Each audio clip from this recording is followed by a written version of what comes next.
कक्षा 12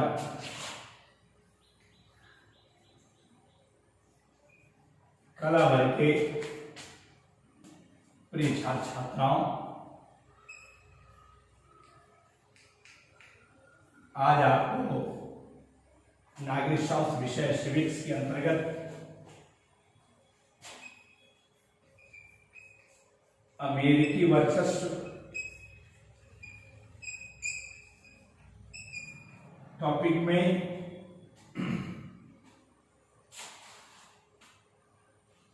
ये चर्चा करेंगे कि विश्व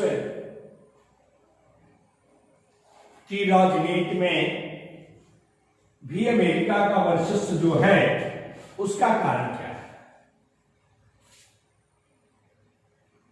पूर्व की क्लास की कक्षा में मैंने आपको बताया था, सोवियत संघ विघटन के बाद अमेरिकी वर्चस्व प्रारंभ हुआ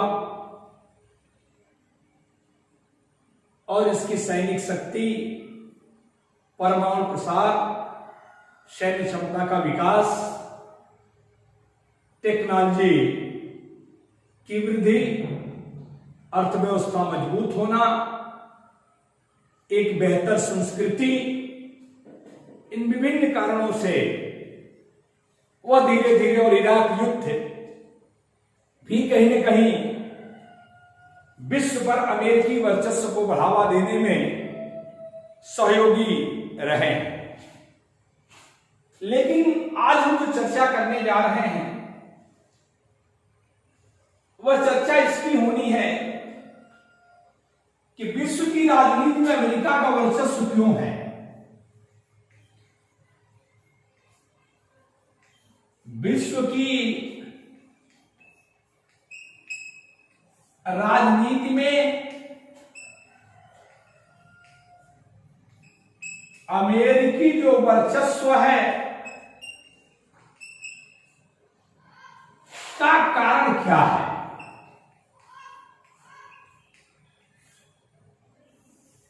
कौन से ऐसे कारण हैं जो अमेरिकी वर्चस्व को बढ़ावा देने का कार्य करते हैं।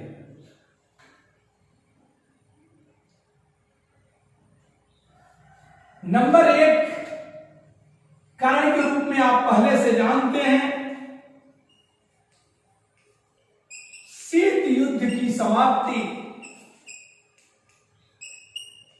आप ये कह लीजिए सोवियत संघ का विघटन।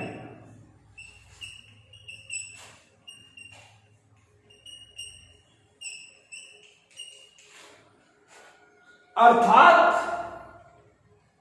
विश्व के दो ध्रुवों में सोवियत संघ राजनीतिक रूप से अमेरिका का टक्कर देता रहा। विश्व की राजनीति में सोवियत संघ एक ऐसे ध्रुव के रूप में कार्य करता रहा जहां से कुछ देश उससे भी जुड़े रहे और विश्व की राजनीति में एकाधिकार नहीं होने दिया। लेकिन इनके विघटन के बाद जैसे ही शीत युद्ध की समाप्ति हुई और इनका विघटन हुआ तो एक तरह से सोवियत संघ विश्व की राजनीति में कमजोर हो गया और विश्व की राजनीति में सोवियत संघ कमजोर हुआ, समाप्त हुआ, तो दूसरा जो ध्रुव था वो प्रभावी होता चला गया। अर्थात जो दूसरा ध्रुव संयुक्त राज्य अमेरिका था उसकी विश्व की राजनीति में एक पकड़ बढ़ गई, उसके तरफ लोग आकृष्ट होने लगे, उसके तरफ पूंजीवादी व्यवस्था जो लोगों का जाना होने लगा, बहुत सारे देश उसे अपने आका के रूप में मानने लगे और ऐसी परिस्थिति में सोवियत संघ के टूटने के बाद और शीत युद्ध की समाप्ति के बाद अमेरिका का वर्चस्व विश्व की राजनीति में बढ़ता चला है। दूसरा कारण जो सोवियत संघ की व्यवस्था थी, साम्यवाद, उसका प्रसार हो गया। सोवियत संघ टूटा, सोवियत संघ साम्यवादी व्यवस्था को स्वीकार करता था लेकिन टूटने के बाद जो उसके देश के लोग थे, छोटे छोटे देश जो उससे अटैच थे, वे सभी के सभी पूंजीवादी व्यवस्था की ओर जाने लगे। और जब इनका पूंजीवादी व्यवस्था की ओर जाने लगे तो पहले से पूंजीवादी व्यवस्था के ध्रुव के रूप में संयुक्त राज्य अमेरिका कार्य कर रहा था, इसलिए भी विश्व की राजनीति में उसका वर्चस्व आगे बढ़ा। राजनीतिक तौर पर किसी भी देश की सैनिक शक्ति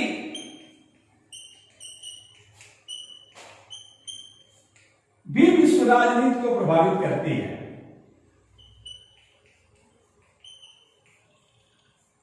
अर्थात जो संयुक्त राज्य अमेरिका था,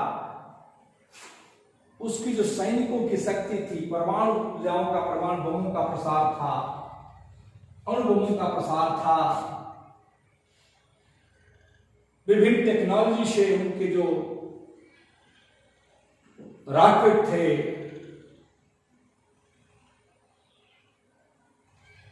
मिसाइल थी, विमान थे, वह किसी न किसी रूप में प्रभावी थे। इतना बड़ा शक्तिशाली सैन्य क्षमता वाला कोई विश्व में देश नहीं रहा। और जो बलशाली है उसकी राजनीति का वर्चस्व तो स्वाभाविक है। जो जितना ही बलशाली है, जिससे लोग डर सकते हैं, जिसके पास पावर्स है, इसलिए अमेरिका का वर्चस्व आगे बढ़ता है। लोकतांत्रिक व्यवस्था को अपनाना,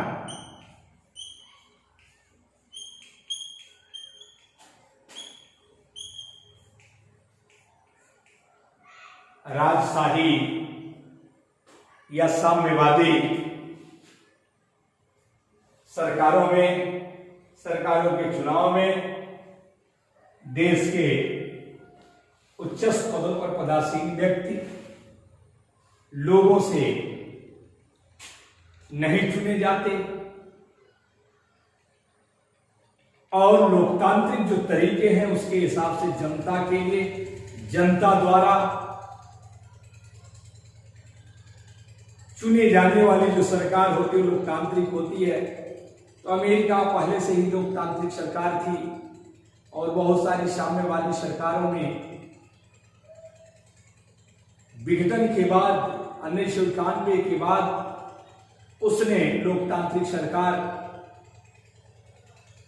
की व्यवस्था को अपनाया। उन्हें लगा कि लोकतांत्रिक सरकार जन हितों को, नागरिकों के लाभ को, नागरिकों की सुरक्षा को अत्यधिक ध्यान देती है। इसलिए भी लोकतांत्रिक तरीके से यदि देश में बहुत सारी सरकारें चुनी जाने लगी तो पूर्व से जो लोकतांत्रिक रूप में चलते आ रही सरकार संयुक्त राज्य अमेरिका की थी, उससे भी कहीं न कहीं पूरे विश्व में अमेरिका का वर्चस्व बढ़ा। रूस की कमजोर स्थिति, उपनिवेशवाद, बहुत सारी चीजें हैं। उपनिवेशवाद अमेरिका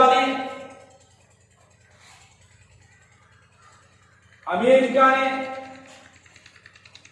छोटे छोटे उपनिवेशों को आर्थिक मदद, सैनिक सहयोग देने का कार्य किया।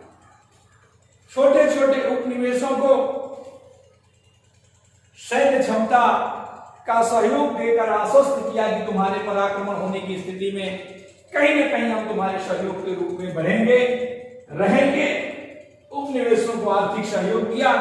इसका कारण हुआ कि जितने उपनिवेश के लोग थे, उपनिवेश के देश थे, वो निश्चित तरह से उपनिवेश के लोगों ने उसकी जनता के द्वारा इसकी राजनीति को स्वीकार करना था। क्योंकि अर्थ का सहयोग मिल रहा था, उसकी सुरक्षा का सहयोग मिल रहा था, इसलिए भी अमेरिका की राजनीति का प्रसार बढ़ता गया और उसका वर्चस्व आगे बढ़ता। कूटनीतिक रूप से भी ये महत्वपूर्ण रहा। जो अमेरिका की कूटनीति थी एक दूसरे देशों के बीच सामंजस्य स्थापित करने की, लोगों से दूरी बनाने की, सहयोगियों के तोड़ने की, आवश्यकता पड़ने पर हमारी दूसरे देशों से जमीन लेने की, कि यदि कहीं किसी दूसरे देश से विश्व से युद्ध छिड़ता है तो हम वहां प्रभावी हो सके, उनको आर्थिक सहयोग देने की, ऋण देने की व्यवस्था भी कार्य कर रही है। अर्थात विश्व को ऋण देकर भी वो राजनीतिक रूप से वर्चस्व को बढ़ावा अमेरिका को मिला है।